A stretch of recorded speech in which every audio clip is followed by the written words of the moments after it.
G20 हुआ कि नहीं हुआ? सबने कहा देश का मान सम्मान बढ़ रहा है इससे।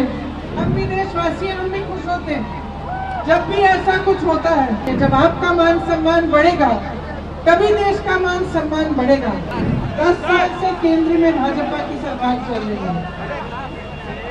अब आप जब सरकार को देखते हैं कि 10 सालों से चल रही है और मीडिया के मेरे भाई बहन जो दिखाते हैं, तो आप देखते हैं कि कितने बड़े बड़े इवेंट हो रहे हैं। G20 हुआ कि नहीं हुआ? सबने कहा देश का मान सम्मान बढ़ रहा है इससे। और तरह तरह के इवेंट होते रहते हैं जिससे कहते हैं कि देश का मान सम्मान जुड़ रहा है और बन रहा है। ठीक है, हम भी देशवासी हैं, हम भी खुश होते हैं जब भी ऐसा कुछ होता है।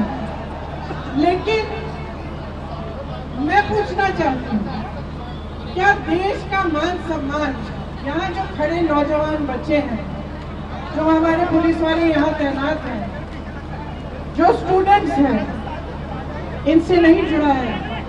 क्या देश का मान सम्मान आपकी महत्वाकांक्षाओं से, आपकी उम्मीदों से नहीं जुड़ा है? आपको रोजगार नहीं मिलना चाहिए? जब आपका मान सम्मान बढ़ेगा तभी देश का मान सम्मान बढ़ेगा।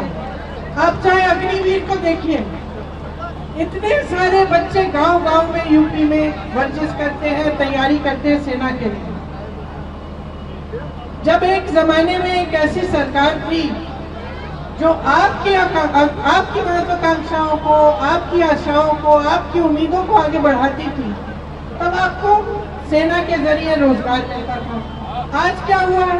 अग्निवीर ले आए ना, वहाँ पे आपको रोजगार मिल रहा है। जहाँ PSUs में रोजगार मिलता था, वहाँ आप देखिए बड़े बड़े PSO बेच चुके हैं, अडानी जी को दे चुके हैं।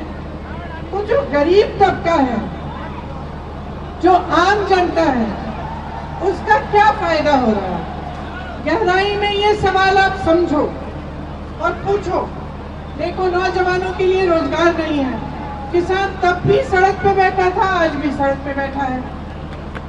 गन्ने का जो खरीद का दाम है वो पिछले 8 सालों में 55 रुपए बढ़ा है, बस 55 रुपए।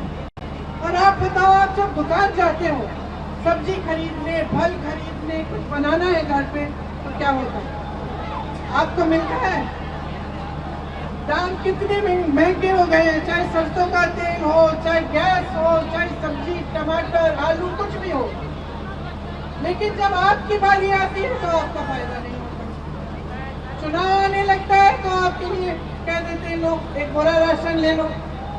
तो जब तक आप गहराई में ये बात समझेंगे नहीं कि सरकार का कर्तव्य आपके लिए काम करने का कर्तव्य है, आपको रोजगार दिलवाने का, आपको मजबूत बनाने का, आपको शिक्षा के मौके दिलवाने का, जब तक आप इस बात को समझेंगे नहीं तब तक बदलाव नहीं आने वाला। तो मैं सिर्फ आपसे ही कहना चाहती हूँ कि अपनी भलाई देखो, अपने जीवन में आपका क्या अनुभव है उसको समझो और गहराई से समझो कि आज की राजनीति आपको गुमराह कर रही है।